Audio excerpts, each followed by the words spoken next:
এবার কেউ যদি কোনো সহযোগিতা করে তাহলে আমি তো মেয়েটা মানে হাঁটতে পারে না, আইলে তো হাঁটতে পারে না। মেয়েটা দুনিয়াতে আসার পরে 1.5 মাস পরে আসছে এর আগে আমি মেম্বারও জানাইছি, ও 6 মাসে আসে, বছরে আসে, 2,000 টাকা নিয়ে আসলে 500 টাকা ওর গাড়ি ভাড়া দিতে হয়। এরপরে হেলে মাছ আনতে হইব, মোরগ আনতে হইব, বা হেরে পান সিগারেট ছায়াগুলো খাওয়াইতে হইব, এগুলো নিয়ে ঘরে বেজাল হয়। হৃদয় বিদারক একটি ঘটনা। তার বাবা তার মাকে বিয়ে করার পূর্বে একটা সংসার ছিল, সেই স্ত্রী চলে যায়, বিপত্তিক হয়ে যাওয়ার পর পুনরায় বিয়ে করে তাদের মাকে, সালমার মাকে বিয়ে করে। এরই মাঝে এর মাকে বিয়ে করার পর আরও সে 3টি বিয়ে করে। তোর নাম কি? হ্যাঁ, তুমি ভাত খাইছো? হ্যাঁ, তোর নাম কি? বিসমিল্লাহির রহমানির রহিম। দূরে কাছে যে যেখান থেকে দেশে প্রবাসে বসে আমাদের এই ভিডিওটি এই মুহূর্তে দেখছেন এবং আমাদের কথাগুলো শুনছেন, সবার কাছে সালাম শুভেচ্ছা। আসসালামু আলাইকুম রহমতুল্লাহ। কথা বলছিলাম সালমার সাথে। বয়স 4 বছর, কথা বলতে পারে না, হাঁটাচলা করতে পারে না। যতক্ষণ মেডিসিন চলে ততক্ষণ সে মোটামুটি চলাফেরা করতে পারে, মেডিসিন বন্ধ চলাফেরা করতে পারে না। ডাক্তার বলেছে সে তো মেডিসিন বন্ধ হলে তার হাত পা প্যারালাইজডের মতো এটা হয়ে যাবে, চলাচল বন্ধ হয়ে যাবে, যেহেতু তার ব্রেনের প্রবলেম আছে, এখানে তার সমস্যা দেখা দেবে। যে সালমার কথা বলছি, রয়েছে সুমাইয়া, রয়েছে মুন্নি, তারা 3 বোন। হৃদয় বিদারক একটি ঘটনা। তার বাবা তার মাকে বিয়ে করার পূর্বে একটা সংসার ছিল, সেই স্ত্রী চলে যায়, বিপত্তিক হয়ে যাওয়ার পর পুনরায় বিয়ে করে তাদের মাকে, সালমার মাকে বিয়ে করে। এরই মাঝে এর মাকে বিয়ে করার পর আরও সে 3টি বিয়ে করে। এদেরকে দেখাশোনা তো করা দূরের কথা, বছর 6 মাসে যখন এলাকায় আসতো, সাথে যদি 2,000 টাকা নিয়ে আসতো, সেখান থেকে 500 টাকা গাড়ি ভাড়া রেখে দিত আলাদাভাবে, এবং তার জন্য মাছ মাংস ভালো মন্দ তাকে রান্না করে খাওয়াতে হবে। কথা কাটাকাটির এক পর্যায়ে মারধর তো আছেই। যখন এভাবে চলছিল, দিনের পর দিন নির্যাতন, দূর থেকে অর্থনৈতিকভাবে তার নির্যাতন, সব কিছু মিলিয়ে যখন তার সহ্য হচ্ছিল না, মারজান বেগম অর্থাৎ সালমা আক্তারের মা, পরবর্তীতে সমাজের লোকজনকে, অভিভাবকদেরকে জানানো হয়। পরবর্তীতে তারা বলেছে ঠিক আছে, সে যখন বাড়িতে আসবে আমাদেরকে জানাবে, আমরা দেখা যাক কী করা যায়। তাকে যখন বোঝানো হলো যে এই পরিবার দায়িত্ব নেবে কিনা, এক পর্যায়ে সে প্রায় 4 বছর আগে সে চলে যায়। অর্থাৎ এই বাচ্চাটা যখন হয় তার কিছুদিন পরেই আরেকটি বাচ্চা রয়েছে, পড়ে গিয়ে হাতটা ভেঙে যায়। এই হাতটা ডাক্তার কবিরাজ, যেহেতু আর্থিক সমস্যা থাকার কারণে ভালো ডাক্তার দেখাতে পারে না, ভালো হসপিটাল নিতে পারে নাই, গ্রামের লোকজনকে দিয়ে ঝাড়ফুঁক করে এটা সারতে গিয়েছিল, কিন্তু এখনও সম্ভবত এটা ঠিক করা সম্ভব হবে যদি ভালো চিকিৎসা হয়।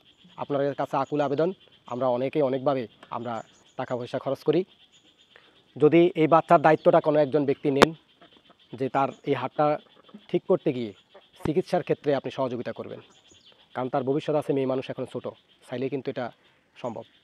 এদিকে রয়েছে আমরা যে সালমার কথা বলছি, তার নিয়মিত ওষুধ লাগে। এরপরে পরিবার চলা কোনোমতেই তো সম্ভব নয় একজন নারীর পক্ষে। মানবিক ব্যক্তিদের কাছে আবেদন, এই পরিবারটির পাশে দাঁড়ান এবং তাদের একটা স্থায়ী ভবিষ্যতে যেন কিছু করতে পারে, কিছু করে খেতে পারে। আপনি আজকে সহযোগিতা করেছেন, কিছু চাল দিয়েছেন, কিছু ডাল দিয়েছেন, এটা শেষ হয়ে যাবে, যেন এটা কন্টিনিউ থাকে, অন্তত 3 বেলা 3 মুঠো ভাত যেন সবাইকে নিয়ে ডাল ভাত যেন খেতে পারে। যদি আপনারা 100 জন ব্যক্তি যদি 1,000 টাকা করে এই পরিবারকে সহযোগিতা করেন, 1 লক্ষ টাকা, 1 লক্ষ টাকা দিয়ে মোটামুটি 2টা যদি গরু নিতে পারে, তাহলে কষ্ট করে হলেও সে আর কি করবে, যতটুকু জায়গা আছে সেখানে তারই কিন্তু এটা পরিশ্রমের, এটা সে এক সময় গার্মেন্টস করেছিল, কিন্তু বাচ্চাদের জন্য, এই প্রতিবন্ধী বাচ্চার জন্য কিন্তু সে কোথাও যেতে পারে না, এবং অন্য বাচ্চারা তো আছে, এরাও কিন্তু মেয়ে মানুষ এবং সবাই ছোট ছোট। আপনাদের কাছে আকুল আবেদন, যতটুকু সহযোগিতা আপনারা করতে পারবেন, আপনারা এর পাশাপাশি এই ভিডিওটি অন্যদের মাঝে ছড়িয়ে দিবেন। এতে করে আপনার কারণে, আপনার মাধ্যমে অন্তত কোনো একজন ব্যক্তির সামনে যাবে, একজন মানবিক ব্যক্তি চাইলে কিন্তু এই পরিবারটির পুরোপুরি দায়িত্ব নিতে পারে, কিন্তু 10 মিলিয়ে যদি আমরা করি তাহলে তাদের কষ্ট লাঘবে, সহযোগিতা হবে। আপনাদের কাছে আবারও রিকোয়েস্ট রইল, ভিডিওটি অবশ্যই অন্যদের মাঝে ছড়িয়ে দিবেন, এবং এই বাচ্চার কেমন ওষুধ লাগে এবং এদের সমস্যা, তার স্বামী কীভাবে চলে গেল, এই বিষয় সম্পর্কে আমরা মারজান বেগমের কাছে জানতে চাইব। তার নামে এটা দুনিয়াতে আসার পরে 1.5 মাস পরে আসছে এর আগে আমি মেম্বারও জানাইছি, ও 6 মাসে আসে, বছরে আসে, 2,000 টাকা নিয়ে আসলে 500 টাকা ওর গাড়ি ভাড়া দিতে হয়। এরপরে হেলে মাছ আনতে হইব, মোরগ আনতে হইব, বা হেরে পান সিগারেট ছায়াগুলো খাওয়াইতে হইব, এগুলো নিয়ে ঘরে বেজাল হয়। হয়তো মেম্বারও জানাইছি, মেম্বারে কইছে ও আসলে আমাদেরকে জানাইবার পরে হেরে ডাকি নিচ্ছে, জিজ্ঞাসা যে হ্যাঁ তুমি কি ঠিকমতো খাওয়াইবে, দিবে না দিতে না, হে কোনো আওয়াজ করে না। এরপর মেম্বাররা গরম টরম হই হেরে 2 মাসের সময় দিচ্ছে। 2 মাসের সময় ধরে গেছে, এই পর্যন্ত হয়ে আছে না মরে গেছে আমি জানি না। এই মেয়ে যখন 2 মাস 16 দিন হয়েছে ওর খিঁচুনি দেখা দিছে। দেখা দেওয়ার পরে আমি ডাক্তার দেখাইছি সোসাইটি মাইজ দিন নিটি দিয়ে যার পারি না 6 মাস হয়ে গেছে আমি ওরা ফালক দিয়ে লাইছি। এরপরে এরা 1 মাস 20 দিন রাখি আনি দিয়ে গেছে দিয়েছে যে ও সুস্থ হইতো না ওরা ওষুধ এতদিন খাওয়াইবেন এতদিন ও আঁটতে হারবো আর ওষুধ খাওয়াইতেন না ও লঞ্জা হয়ে যাইব এক হাত এক পা লঞ্জ হয়ে যাইলে আর মাথা খিঁচবো আধবর খিঁচবো চোখ উল্টে লাগবে এইভাবে ওরা গেছে। এখন আমি যে সময় যা হারিকে 50 টাকা দিছে 100 টাকা দিছে ওষুধ আনছি এখন এই পর্যন্ত ওষুধ কইছে মাসে 2টা খাওয়াইতো এখন আমি 2টা পারি না আমি একটা খাওয়াই 2টা খাওয়াইলে বছর আইয়ে 24,000 25,000 একটা খাওয়াইলে আইয়ে 12-13,000 ধরেন না তো আমি পারি না বিদায় আনি কোনো মাসের সময় 6 মাস রোগ আনছি ওই রোগ বাড়ে গেছে আবার আটতে রোগ হয়েছে তো কষ্ট দেয় আবার কান্দি কাটি যায় একটা আনছি এভাবে চালাই আর এবার কেউ যদি কোনো সহযোগিতা করে তাহলে আমি তো মেয়েটা মানে হাঁটতে পারে না আইলে তো হাঁটতে পারে না আর ওষুধ না খাওয়াইলেও। জি, আপনারা মোটামুটি কথাগুলো বুঝেছেন, শুনেছেন। আপনার কাছে হাত জোড় করে একটা অন্তত পরিবারকে আপনারা সহযোগিতার হাত বাড়াতে তাদের পাশে দাঁড়াতে আমি আপনার কাছে রিকোয়েস্ট করছি।